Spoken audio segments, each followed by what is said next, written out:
The soft mango seed is suspended above the water, allowing its lower part to stay inside the water.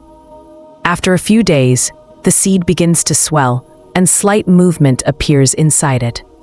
Slowly, a small white root emerges. This is the first sign of new life.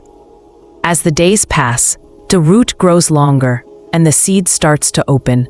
The roots begin spreading inside the water, and a green sprout appears from the top of the seed. A few days later, the seed fully opens, and the sprout takes the shape of a straight young plant. The roots become stronger, and the plant starts to grow taller. In the final days, a seed completely transforms into a plant.